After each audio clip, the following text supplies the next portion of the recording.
Hi friends, welcome back to Shahnaz classroom. ഇന്ന് നമ്മൾ NMMS കെമിസ്ട്രിയിലെ കാർബൺ കോമ്പൗണ്ട്സ് അഥവാ കാർബൺ സംയുക്തങ്ങൾ എന്ന ചാപ്റ്ററിലെ ക്വസ്റ്റ്യൻസ് ആൻഡ് ആൻസേഴ്സ് ആണ് ഡിസ്കസ് ചെയ്യാൻ പോകുന്നത്. കാർബൺ ആറ്റത്തിന്റെ സിമ്പൽ എന്താണ്? സി ആണല്ലേ. അപ്പം കാർബണിന്റെ അറ്റോമിക് നമ്പർ എന്ന് പറയുന്നത് 6 ആണ്. നമുക്കറിയാം അറ്റോമിക് നമ്പറും നമ്പർ ഓഫ് പ്രോട്ടോൺസും ഈക്വൽ ആണെന്ന്. അപ്പം നമ്പർ ഓഫ് പ്രോട്ടോൺസ് എത്രയാണ്? 6 തന്നെയാണ്. ഇനി ന്യൂട്രൽ ആറ്റം ആണെങ്കിൽ, അതായത് പോസിറ്റീവ് ചാർജോ അല്ലെങ്കിൽ നെഗറ്റീവ് ചാർജോ ഇല്ലെങ്കിൽ അറ്റോമിക് നമ്പർ എന്നത് ഇലക്ട്രോണിൻ്റെയും കൂടി എണ്ണമായിരിക്കും. അപ്പം എങ്ങനെയാണ്? Number of protons equal to number of electrons ആയിരിക്കും. ഇനി മാസ് നമ്പർ എന്ന് പറയുന്നത് എന്താണ്? Number of protons plus number of neutrons ആണ്. ഓക്കെ, അപ്പം നമുക്ക് നമ്പർ ഓഫ് ന്യൂട്രോൺസ് കണ്ടുപിടിക്കാൻ പറ്റുമല്ലോ. മാസ് നമ്പറിൽ നിന്ന് അറ്റോമിക് നമ്പർ മൈനസ് ചെയ്താൽ മതി.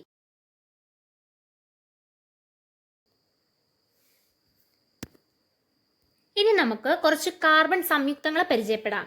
കാർബൺ കോമ്പൗണ്ട്സിനെ നമുക്ക് നോക്കാം. ഏതൊക്കെയാണ്? Carbon dioxide, carbonate, bicarbonate, ഇവയെല്ലാം കാർബൺ കോമ്പൗണ്ട്സുകളാണ്. ഓക്കെ, അലോട്രോപ്പി എന്ന് പറഞ്ഞാൽ എന്താണ്?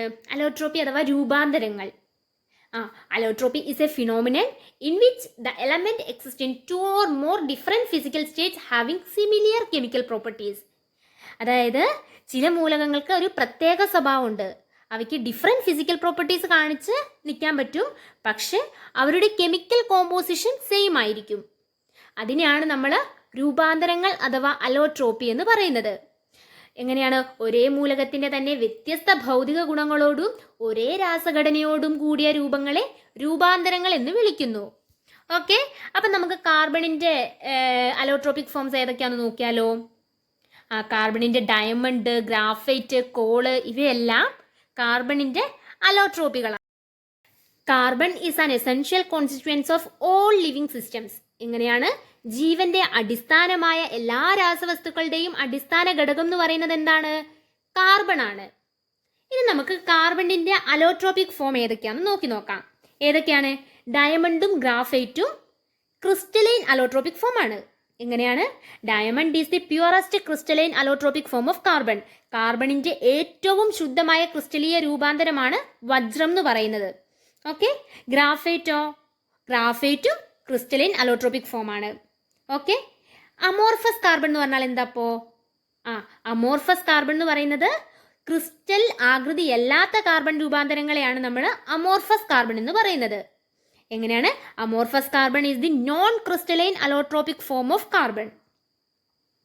നമുക്ക് ഈ ഗ്രാഫൈറ്റ് നമ്മൾ എന്തിനൊക്കെയാണ് യൂസ് ചെയ്യുന്നത്? ഗ്രാഫൈറ്റ് നമ്മൾ പെൻസിൽ ലെഡിൽ യൂസ് ചെയ്യുന്നുണ്ട്. Graphite is used as pencil lead. Okay, ഇനി നമുക്ക് ഡയമണ്ടിൻ്റെയും ഗ്രാഫൈറ്റിൻ്റെയും ഡിഫറൻസ് നോക്കാം. ഈ ഡയമണ്ട് ഗ്രാഫൈറ്റും സെയിം കെമിക്കൽ കോമ്പോസിഷൻ ആണെങ്കിൽ കൂടി അതിൻ്റെ ഫിസിക്കൽ പ്രോപ്പർട്ടീസ് എന്ന് പറയുന്നത് ഡിഫറൻ്റ് ആണ്. ഓക്കെ, ഡയമണ്ട് എന്ന് പറയുന്നത് എന്താണ്? ലെസ്ട്രെക്സ് ആണ്, അതായത് നല്ല തിളക്കമുള്ളതാണ് അല്ലേ. പക്ഷെ ഗ്രാഫൈറ്റോ ഡാർക്ക് ആണ്.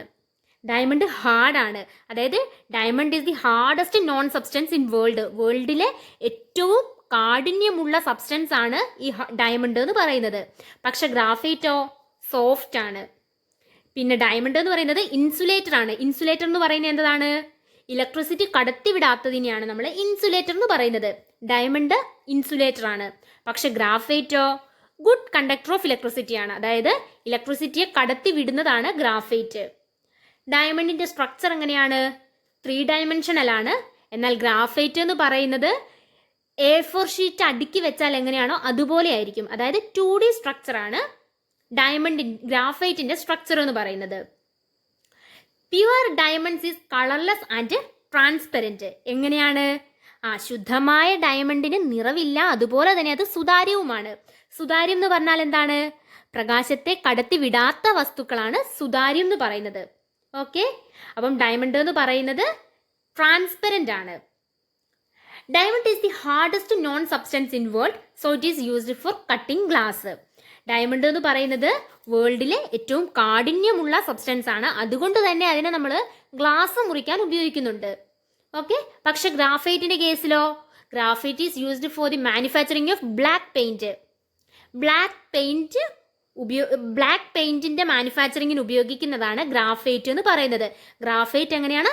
സോഫ്റ്റും ആണ്. ഓക്കെ, ഇനി നെക്സ്റ്റ് നമുക്ക് ഹൈഡ്രോ കാർബൺസ് എന്താണെന്ന് നോക്കാം. ഹൈഡ്രോ കാർബൺസ് എന്ന് പറയുന്നത് എന്താണ്? കാർബണും ഹൈഡ്രജനും കൂടി ഉള്ളതല്ലേ ഹൈഡ്രോ കാർബൺസ് എന്ന് പറയുന്നത്. നമുക്ക് ഈ ഹൈഡ്രോ കാർബൺസിനെ ഓക്സിജന്റെ സാന്നിധ്യത്തിൽ കത്തിച്ചാൽ വളരെയധികം താപം സ്വതന്ത്രമാക്കപ്പെടുന്നുണ്ട്. അതുകൊണ്ടാണ് ഈ ഹൈഡ്രോ കാർബണുകളെ ഇന്ധനമായിട്ട് ഉപയോഗിക്കുന്നത്. When hydrocarbons burn air to produce large amount of heat energy, so it is used as fuel. നമുക്കൊരു ഹൈഡ്രോ കാർബൺസ് എടുക്കാം. മീതെയിൻ എന്താണ്? CH4. CH4നെ നമ്മൾ ഓക്സിജന്റെ സാന്നിധ്യത്തിൽ നമ്മൾ ഹീറ്റ് ചെയ്യുവാണ്, താപം കൊടുക്കുവാണ്. അപ്പൊ എന്താ സംഭവിക്കുന്നത്? കാർബൺ ഡൈ ഓക്സൈഡും ഉണ്ടാകുന്നുണ്ട്, വാട്ടറും ഉണ്ടാകുന്നുണ്ട്. ഒപ്പം എന്തും കൂടി ഉണ്ടാകുന്നുണ്ട്? ഹീറ്റും കൂടെ ഉണ്ടാകുന്നുണ്ട്. ഓക്കെ, ഇനി നെക്സ്റ്റ് അഡ്സോർപ്ഷൻ അഥവാ അധിശോഷണം എന്താണ്? Adsorption is the phenomenon by which a substance holds the molecules of another substance on its surface only. എങ്ങനെയാണ്? ഒരു പദാർത്ഥത്തിന്റെ പ്രതലത്തിൽ മാത്രമായി ധാരാളം വാതകങ്ങളെ വലിച്ചെടുക്കുവാനുള്ള കഴിവിനെയാണ് അധിശോഷണം എന്ന് പറയുന്നത്. അപ്പം അബ്സോർപ്ഷൻ എന്താണ്? അബ്സോർപ്ഷൻ ഒരു എക്സാമ്പിൾ എന്താണ്? നമുക്കിപ്പോൾ പഞ്ഞിനെ നമ്മൾ വെള്ളത്തിൽ മുക്കിയാൽ എന്താ സംഭവിക്കുക? പഞ്ഞിക്കകത്ത് ഫുൾ വെള്ളം കയറൂലേ? അപ്പം ഉള്ളിലേക്ക് വെള്ളം കയറി അല്ലേ? അപ്പം അതാണ് അബ്സോർപ്ഷൻ. അഡ്സോർപ്ഷൻ എന്ന് വെച്ചാൽ പ്രതലത്തിൽ മാത്രമായിട്ടായിരിക്കും വലിച്ചെടുക്കുന്നത്. ഒരു എക്സാമ്പിൾ എന്താണ്? നമ്മൾ ഫാനിന്റെ ലീഫിൽ ഒരുപാട് പൊടിപടലങ്ങൾ കാണും അല്ലേ? അപ്പം അതിൻ്റെ ആ ഒരു പ്രതലത്തിൽ മാത്രമല്ലേ, ഫാനിന്റെ ലീഫിൽ മാത്രമല്ലേ ഈ പൊടിപടലങ്ങൾ കാണപ്പെടുന്നുള്ളൂ, അതിൻ്റെ ഉള്ളിലേക്ക് കയറുന്നില്ലല്ലോ. അപ്പോൾ അത് അഡ്സോർപ്ഷന് എക്സാമ്പിൾ ആണ്. Okay, adsorption is the phenomenon by which a substance holds the molecule of another substance on its surface only. നമ്മുടെ അറ്റ്മോസ്ഫിയറിൽ എങ്ങോട്ട് നോക്കിയാലും നമുക്ക് കാർബൺ ഡൈ ഓക്സൈഡിനെ കാണാൻ പറ്റൂല്ലേ?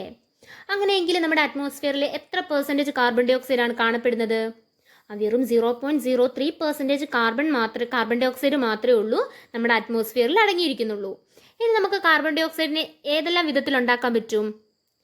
ആദ്യം നമുക്ക് ആസിഡിനെ കാർബണേറ്റുകളായോ അല്ലെങ്കിൽ ബൈകാർബണേറ്റുകളായോ പ്രവർത്തിക്കുമ്പോൾ കാർബൺ ഡൈ ഓക്സൈഡ് ഉണ്ടാക്കാൻ പറ്റുന്നുണ്ട്.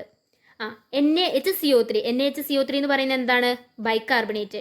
അതിന് നമ്മൾ HCl-ആയിട്ട് നമ്മൾ റിയാക്ട് ചെയ്യിക്കുമ്പോൾ നമുക്ക് സോഡിയം ക്ലോറൈഡും കിട്ടുന്നുണ്ട്, വാട്ടറും കാർബൺ ഡൈ ഓക്സൈഡും കിട്ടുന്നുണ്ട്. ഇനി സോഡിയം കാർബണേറ്റിനെയോ NaCO3നെ നമ്മൾ HCl-ആയിട്ട് റിയാക്ട് ചെയ്യിക്കുമ്പോൾ എന്തൊക്കെയാണ് കിട്ടുന്നത്? സോഡിയം ക്ലോറൈഡും കിട്ടുന്നുണ്ട്, വാട്ടറും കാർബൺ ഡൈ ഓക്സൈഡും കിട്ടുന്നുണ്ട്. ഇനി നമുക്ക് കാർബൺ ഡൈ ഓക്സൈഡിനെ വേറൊരു വിധത്തിൽ ഉണ്ടാക്കാൻ പറ്റും. എങ്ങനെയാണ്? ഓക്സാലിക് ആസിഡിന്റെ ഡീഹൈഡ്രേഷൻ വഴി നമുക്ക് കാർബൺ ഡൈ ഓക്സൈഡിനെ ഉണ്ടാക്കാൻ പറ്റും. എന്താണ് ഈ ഡീഹൈഡ്രേഷൻ എന്ന് പറയുന്നത്? റിമൂവൽ ഓഫ് വാട്ടർ ആണ് അല്ലേ? വാട്ടറിനെ റിമൂവ് ചെയ്യുന്നതാണ് ഈ ഡീഹൈഡ്രേഷൻ എന്ന് പറയുന്നത്. ഓക്സാലിക് ആസിഡിന്റെ ഇക്വേഷൻ എന്താ? COOH ആണ് അല്ലേ? അത് നമ്മൾ കോൺസെൻട്രേറ്റഡ് H2SO4 റിയാക്ട് ചെയ്യിക്കുന്ന സമയം നമുക്ക് CO കാർബൺ മോണോക്സൈഡും കിട്ടുന്നുണ്ട്, കാർബൺ ഡൈ ഓക്സൈഡും കിട്ടുന്നുണ്ട്, വാട്ടർ മോളിക്യൂളും കിട്ടുന്നുണ്ട്.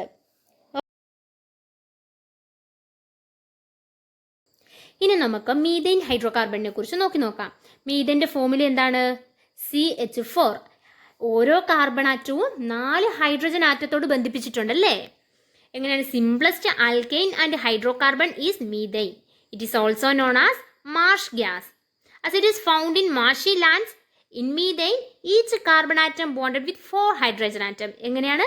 മീഥെയിൻ എന്ന് പറയുന്നത് ഒരു ലഘുവായ ഹൈഡ്രോകാർബൺ ആണ്. ഇതെവിടേക്ക് കാണപ്പെടുന്നത്? കൽക്കരി ഖനികളിലും അതുപോലെ തന്നെ ചതുപ്പ് നിലങ്ങളുടെ ഉള്ളിലുമാണ് മീഥെയിൻ കാണുന്നത്. എന്താണ്? ഓരോ കാർബൺ ആറ്റവും 4 ഹൈഡ്രജൻ ആറ്റത്തോട് ബന്ധിപ്പിച്ചിട്ടുണ്ട്.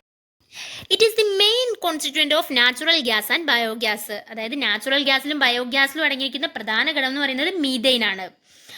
അതുപോലെ തന്നെ it is used in automobiles. ഓട്ടോമൊബൈലുകളിലും ഈ മീഥെയിൻ ഉപയോഗിക്കുന്നുണ്ട്. മീഥെയിൻ എന്ന് പറയുന്നത് എന്താണ്? Methane is a colourless odourless gas ആണ്. അതായത് നിറമോ അല്ലെങ്കിൽ മണമോ ഇല്ലാത്ത വാതകമാണ് മീഥെയിൻ. ഇനി മീഥെയിൻ എന്ന് പറയുന്നത് വാട്ടറിൽ സൊല്യൂബിൾ ആണോ? Methane is insoluble in water. അതായത് ജലത്തിൽ ലയിക്കാത്തതാണ്. അതുപോലെ തന്നെ വായുവിനേക്കാൾ ഭാരം കുറവുമാണ് മീഥെയിൻ എന്ന് പറയുന്നത്. ലബോറട്ടറികളിൽ മീഥെയിൻ എങ്ങനെ പ്രിപ്പയർ ചെയ്യാമെന്ന് നോക്കാം. In the laboratory methane is prepared by heating sodium acetate with a soda lime. ഈ സോഡിയം അസറ്റേറ്റിന്റെ കെമിക്കൽ ഫോർമുല എന്താണ്? CH3COO ആണ്. സോഡ ലൈം എന്ന് പറയുന്നത് എന്തൊക്കെ കൂടിച്ചേർന്നാണ്? CaO കാൽസ്യം ഓക്സൈഡും സോഡിയം ഹൈഡ്രോക്സൈഡും കൂടെയും ചേർന്നതാണ് സോഡ ലൈം എന്ന് പറയുന്നത്. അപ്പം സോഡിയം അസറ്റേറ്റും ഈ സോഡ ലൈമും തമ്മിലുള്ള കെമിക്കൽ റിയാക്ഷൻ വഴിയാണ് എന്തുണ്ടാകുന്നത്? മീഥെയ്ൻ വാതകം നിർമ്മിച്ചിരിക്കുന്നത്. ഇനി ഈ മീഥെയ്ൻ ബേൺസ് വിത്ത് ബ്ലൂ ഫ്ലെയിം, അതായത് നീലജ്വാലയോടെ കത്തുന്ന വാതകമാണ് മീഥെയ്ൻ എന്ന് പറയുന്നത്.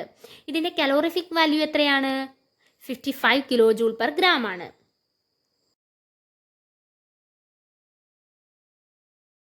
Methane gives mainly substitution reaction in the presence of sunlight and chlorine to form chloromethane, chloroform and carbon tetrachloride. Methane പ്രധാനമായിട്ടും എന്ത് റിയാക്ഷൻ ആണ് തരുന്നത്? സബ്സ്റ്റിറ്റ്യൂഷൻ റിയാക്ഷൻ ആണ് തരുന്നത്. ഇപ്പം നമുക്കൊരു എക്സാമ്പിൾ നോക്കി നോക്കാം. CH4 നമ്മൾ ക്ലോറിനുമായിട്ട് സൺലൈറ്റിന്റെ പ്രസൻസിൽ റിയാക്ട് ചെയ്യിക്കുന്ന സമയം ഈ CH4 ഒരു ഹൈഡ്രജനെ മാറ്റിയിട്ട് ക്ലോറിൻ വന്നവിടെ സബ്സ്റ്റിറ്റ്യൂട്ട് ചെയ്യാണ്. അപ്പം നമുക്ക് എന്ത് കിട്ടും? CH3Cl. പിന്നെ നമ്മൾ ഈ CH3Clനെ വീണ്ടും നമ്മൾ ക്ലോറിനെ വെച്ചിട്ട് സബ്സ്റ്റിറ്റ്യൂട്ട് ചെയ്യുമ്പോൾ in the presence of sunlight നമുക്ക് ചെയ്യുമ്പോൾ എന്താ കിട്ടുന്നത്? ഒരു ഹൈഡ്രജനും കൂടെയും പോയിട്ട് അവിടെ ഒരു ക്ലോറിനും കൂടെയും വന്നിരിക്കും. അപ്പം CH2Cl2. ഇനി നമ്മൾ CH2Cl2നെ വീണ്ടും നമ്മൾ ക്ലോറിനെ സൺലൈറ്റിന്റെ പ്രസൻസിൽ വെച്ച് റിയാക്ട് ചെയ്യിക്കുമ്പം എന്താണ് കിട്ടുന്നത്? വീണ്ടും ഒരു ഹൈഡ്രജൻ പോയിട്ട് അവിടെ ഒരു ക്ലോറിൻ വരും. അപ്പം CHCl3 ആവും. ഇനി നമ്മൾ വീണ്ടും CHCl3നെ നമ്മൾ ക്ലോറിൻ വെച്ച് റിയാക്ട് ചെയ്യിക്കുന്ന സമയം നമുക്ക് എന്ത് കിട്ടും? ഒരു ഹൈഡ്രജനും കൂടെയും പോയിട്ട് CCl4, അതായത് ടെട്രാക്ലോറൈഡ് കിട്ടും. ഇതാണ് മീഥെയ്ന്റെ സബ്സ്റ്റിറ്റ്യൂഷൻ റിയാക്ഷൻ എന്ന് പറയുന്നത്. Methane gas is formed by the decomposition of bio waste, so it is known as natural gas. എങ്ങനെയാണ് മീഥെയ്ൻ ഗ്യാസ് ഉണ്ടാകുന്നത്? സസ്യങ്ങളുടെയും മൃഗങ്ങളുടെയും അവശിഷ്ടങ്ങളുടെ വിഘടന ഫലമായിട്ടുണ്ടാകുന്നത് കൊണ്ടാണ് മീഥെയ്ൻ പ്രകൃതിവാതകം എന്ന പേരിൽ അറിയപ്പെടുന്നത്. ഓക്കെ, എങ്ങനെയാണ്? സസ്യങ്ങളുടെയും മൃഗങ്ങളുടെയും എല്ലാ അവശിഷ്ടങ്ങളുടെ വിഘടന ഫലമായിട്ടുണ്ടാകുന്നത് കൊണ്ടാണ് മീഥെയ്നെ നമ്മൾ പ്രകൃതിവാതകം എന്ന പേരിൽ അറിയപ്പെടുന്നത്. നമ്മൾ കാർബണിന്റെ അലോട്രോപിക് ഫോമുകൾ പഠിച്ചു. ഓക്സിജൻ ഏതെല്ലാം രൂപത്തിലാണ് കാണപ്പെടുന്നത്? O2 ആയിട്ടും ഓസോൺ ആയിട്ടും കാണപ്പെടുന്നുണ്ടല്ലേ. ഇനി നമുക്ക് സൾഫറിന്റെ അലോട്രോപിക് ഫോം നോക്കിയാലോ. The allotropic form of sulphur are rhombic sulphur, plastic sulphur, milk of sulphur, prismatic sulphur. ഇതെല്ലാം സൾഫറിന്റെ അലോട്രോപിക് ഫോമുകളാണ്. ഇനി ഫോസ്ഫറസിന്റെയോ? Red phosphorus, white phosphorus. ഇതാണ് ഫോസ്ഫറസിന്റെ അലോട്രോപിക് ഫോം എന്ന് പറയുന്നത്. ഇനി ടിന്നിൻ്റെതോ? Grey tin, white tin. ഇവയാണ് അലോട്രോപിക് ഫോം ഓഫ് ടിന്ന്. നമ്മൾ നേരത്തെ പറഞ്ഞു അലോട്രോപിക് ഫോം ഓഫ് കാർബൺ ഏതൊക്കെയാണ്? Diamond, graphite, charcoal. ഇവയെല്ലാം കാർബണിന്റെ അലോട്രോപിക് ഫോമുകളാണ്. ഇനി നമുക്ക് കൽക്കരി എങ്ങനെ ഉണ്ടാകുന്നതെന്ന് നോക്കിയാലോ. Coal is the fossilised remains of plants that have been buried deep into the earth crust for many million years. എങ്ങനെയാണ്? ഭൂമിക്കടിയിലെ സസ്യഭാഗങ്ങൾ ഉയർന്ന ഊഷ്മാവിനും മർദ്ദത്തിനും വിധേയമാകുന്നതിന്റെ ഫലമായിട്ടാണ് കൽക്കരി ഉണ്ടാകുന്നത്. ഈ കൽക്കരിയിലെ കാർബണിന്റെ അളവിനെ അടിസ്ഥാനപ്പെടുത്തിയിട്ട് നമ്മൾ 3 തരംതിരിച്ചിട്ടുണ്ട്. Based on the carbon content it is classified into 3 groups. ഏതൊക്കെയാണ്? Anthracite, bituminous coal, lignite. Anthracite എത്ര % കാർബണാണ് ഉള്ളത്? 90% കാർബൺ ആന്ത്രസൈറ്റിലുണ്ട്. ഇനി ബിറ്റുമിനസ് കോളിലോ 83% കാർബൺ ആണ്. ലിഗ്നൈറ്റിൽ 70% കാർബൺ ആണ് അടങ്ങിയിട്ടുള്ളത്.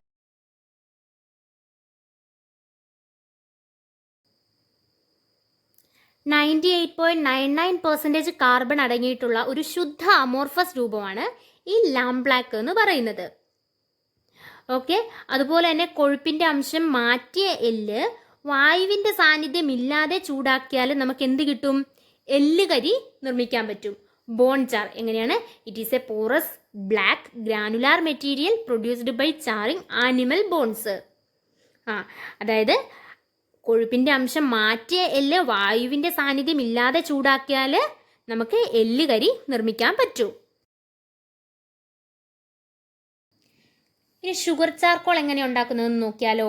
It can be obtained by dehydrating cane sugar with concentrated sulphuric acid. എങ്ങനെയാണ്? ചൂടാക്കിയ sulphuric acid കൊണ്ട് പഞ്ചസാരയെ നിർജ്ജലീകരിച്ചുണ്ടാക്കുന്നതാണ് ഈ പഞ്ചസാര കരി എന്ന് പറയുന്നത്. ഇനി നമുക്ക് കൽക്കരിയെ വായുവിൻ്റെ സാന്നിധ്യം ഇല്ലാതെ ചൂടാക്കിയാൽ എന്ത് കിട്ടും? കോക്ക് നിർമ്മിക്കാൻ പറ്റും അല്ലേ? When coal is distilled in the absence of air to form coke. ഇനി വുഡ് ചാർക്കോളോ? Wood charcoal is obtained by the charring of dry wood. എങ്ങനെയാണ്? വായുവിൻ്റെ സാന്നിധ്യത്തിൽ തടി ചൂടാക്കിയാണ് നമുക്ക് മരക്കരി ഉണ്ടാക്കാൻ പറ്റുന്നത്. ഓക്കെ, നമ്മൾ ഇത്രയും നേരം എന്തൊക്കെയാ അമോർഫസ് കാർബണിന് എക്സാമ്പിൾ ആണല്ലേ നോക്കിയത്. ഇനി നമുക്ക് ഫുള്ളറീൻസ് എന്താണെന്ന് നോക്കി നോക്കാം. C16 കാർബൺ കമ്പൈൻ ചെയ്തിട്ടാണ് ഫുള്ളറീൻസ് ഉണ്ടാകുന്നത്. ഇവരുടെ ഷേപ്പ് എന്ന് പറയുന്നത് എന്തായിരിക്കും? ഫുട്ബോൾ ലൈക്ക് സ്ട്രക്ചർ ആണ്. എങ്ങനെയാണ് ഇതിന്റെ ഷേപ്പ് എന്ന് പറയുന്നത്? ഫുട്ബോൾ ലൈക്ക് ആണ്. ഇത് ആദ്യമായിട്ട് കണ്ടുപിടിച്ച ഫുള്ളറീൻ എന്ന് പറയുന്നത് ഏതാണ്? ബക്ക്മിൻസ്റ്റർ ഫുള്ളറീൻ ആണ്. ആദ്യമായിട്ട് കണ്ടുപിടിച്ച ഫുള്ളറീൻ ബക്ക്മിൻസ്റ്റർ ഫുള്ളറീൻ ആണ്. ഇതിനെ നമുക്ക് ബക്കി ബോൾസ് എന്ന് പറയുന്നുണ്ട്. ഏതാണ്? ബക്കി ബോൾസ് എന്ന് ഇതിനെ പറയുന്നുണ്ട്. ഓക്കെ, ഇനി നമുക്ക് ക്വസ്റ്റ്യൻ ആൻസേഴ്സ് ഡിസ്കസ് ചെയ്യാം. Which form of call having least carbon content? എന്താണ്? ഏറ്റവും കുറവ് കാർബൺ അടങ്ങിയിരിക്കുന്ന കൽക്കരിയുടെ രൂപം ഏതാണെന്നാണ് ചോദിച്ചത്. നമ്മൾ കൽക്കരിയുടെ 3 രൂപങ്ങൾ പഠിച്ചില്ലായിരുന്നോ? ആന്ത്രസൈറ്റ്, ലിഗ്നൈറ്റ്, പിന്നെ ഏതാണ്? Bituminous coal. ആന്ത്രസൈറ്റ് എത്ര പെർസെൻറ്റേജ് ആയിരുന്നു? 99% കാർബൺ ആയിരുന്നു അടങ്ങിയിട്ടുള്ളത്. ബിറ്റുമിനസ് കോളിലോ 83%. ലിഗ്നൈറ്റിൽ 70% കാർബൺ ആണ് അടങ്ങിയിട്ടുള്ളത്. അപ്പം ഏറ്റവും കുറവ് കാർബൺ അടങ്ങിയിരിക്കുന്നത് പീറ്റിലാണ്. നമ്മുടെ ആൻസർ പീറ്റാണ്. Next question, carbonic acid is dash. Carbonic acid എന്ന് പറയുന്നത് എന്താണ്? ഒരു ഡൈബേസിക് ആണ്. കാർബോണിക് ആസിഡ് എന്ന് പറയുന്നത് ഡൈബേസിക് ആണ്. Okay, next question, from the following which one is not included in carbon family? Carbon ഫാമിലിയിൽ ഉൾപ്പെടാത്തത് ഏതാണെന്ന് ചോദിച്ചത്. നമുക്ക് option arsenic, tin, germanium, silicon. നമ്മുടെ കാർബൺ ഫാമിലിയിൽ ഏതൊക്കെയാണ് ഉള്ളത്? Carbon, silicon, germanium, tin, lead. ഇവയാണ് കാർബൺ ഫാമിലിയിൽ അടങ്ങിയിട്ടുള്ളത്. കാർബൺ എത്രാമത്തെ ഗ്രൂപ്പിലാണ്? 14ാമത്തെ ഗ്രൂപ്പിലാണ് കാർബൺ വരുന്നത്. അപ്പം കാർബൺ ഫാമിലിയിൽ carbon, silicon, germanium, tin, lead ഇവയാണ് കാർബൺ ഫാമിലിയിൽ ഉൾപ്പെട്ടിരിക്കുന്നത്. അപ്പോൾ നമ്മുടെ ആൻസർ ഏതായിരിക്കും? ആഴ്സനിക് ആണ് കാർബൺ ഫാമിലിയിൽ ഉൾപ്പെടാത്തത്. ഇനി carbon is dash group element. Carbon ഏത് ഗ്രൂപ്പ് എലമെന്റ് ആണ്? 14ാമത്തെ ഗ്രൂപ്പിലെ എലമെന്റ് ആണ് കാർബൺ എന്ന് പറയുന്നത്. നമ്മുടെ ആൻസർ സി ആണ്. Next, the hardest allotropic form of carbon is. അതായത് കാർബണിന്റെ ഏറ്റവും കഠിനമായ അലോട്രോപിക് രൂപം ഏതായിരുന്നു? ഏറ്റവും കാഠിന്യമുള്ളത് ഡയമണ്ട് ആണല്ലേ. Diamond is the hardest known substance in world. അതുകൊണ്ട് നമ്മൾ ഇതിനെ എന്തായിട്ടാണ് ഉപയോഗിക്കുന്നത്? നമ്മൾ കട്ടിംഗ് മെഷീനായിട്ട് ഉപയോഗിക്കുന്നുണ്ട് അല്ലേ. ഗ്ലാസ് കട്ട് ചെയ്യാൻ വേണ്ടി നമ്മൾ ഡയമണ്ടിനെ ഉപയോഗിക്കുന്നുണ്ട്. ഓക്കെ, അപ്പം നമ്മുടെ ആൻസർ ഡയമണ്ട് ആണ്. ഇനി next, which carbon form is used to make pencil lead? എന്താണ്? പെൻസിൽ ലെഡ് നിർമ്മിക്കാൻ ഉപയോഗിക്കുന്ന കാർബൺ രൂപം ഏതായിരുന്നു? ഗ്രാഫൈറ്റ് ആയിരുന്നു അല്ലേ. ഗ്രാഫൈറ്റ് എന്ന് പറയുന്നത് graphite used for the manufacturing of black paint. അത് കറുത്ത പെയിന്റ് നിർമ്മിക്കാനും നമ്മൾ ഗ്രാഫൈറ്റ് ഉപയോഗിക്കുന്നുണ്ട്. അതുപോലെ തന്നെ പെൻസിൽ ലെഡ് നിർമ്മിക്കാനും ഉപയോഗിക്കുന്നുണ്ട്.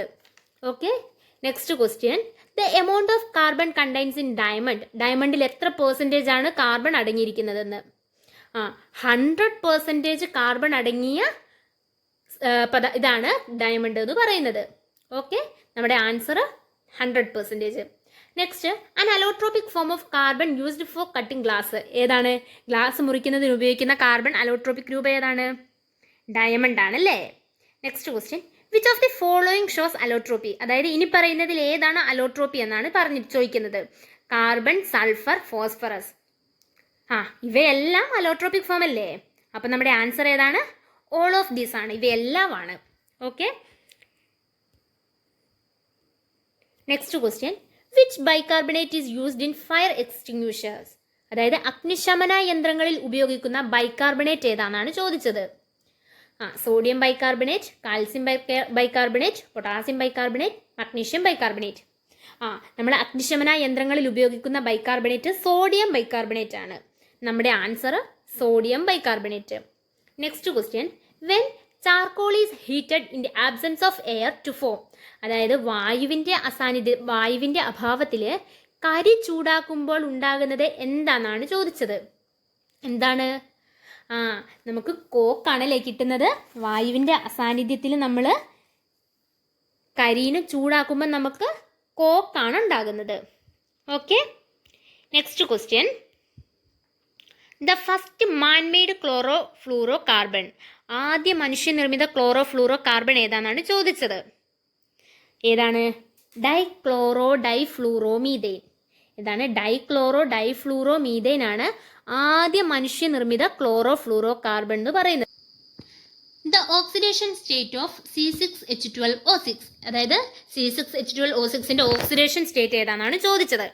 ഗ്രൂപ്പ് 1 എലമെന്റ് ഓക്സിഡേഷൻ നമ്പർ ഏതാണ്? +1 ആണ്. ഗ്രൂപ്പ് 2വിൻ്റെത് +2 ആണ്. ഹൈഡ്രജൻ വിത്ത് നോൺ മെറ്റൽസിൻ്റെത് +1 ഓക്സിഡേഷൻ നമ്പർ ആണ്. ഹൈഡ്രജൻ വിത്ത് മെറ്റൽസ്, അതായത് അല്ലെങ്കിൽ ബോറോൺ, -1 ആണ് വരുന്നത്.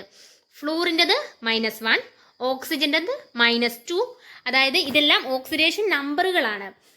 ഇനി നമുക്ക് ഓക്സിഡേഷൻ സ്റ്റേറ്റ് C6H12O6ന്റെ ഓക്സിഡേഷൻ സ്റ്റേറ്റ് നോക്കിയാലോ. എങ്ങനെയാണ് കണ്ടുപിടിക്കുന്നത്?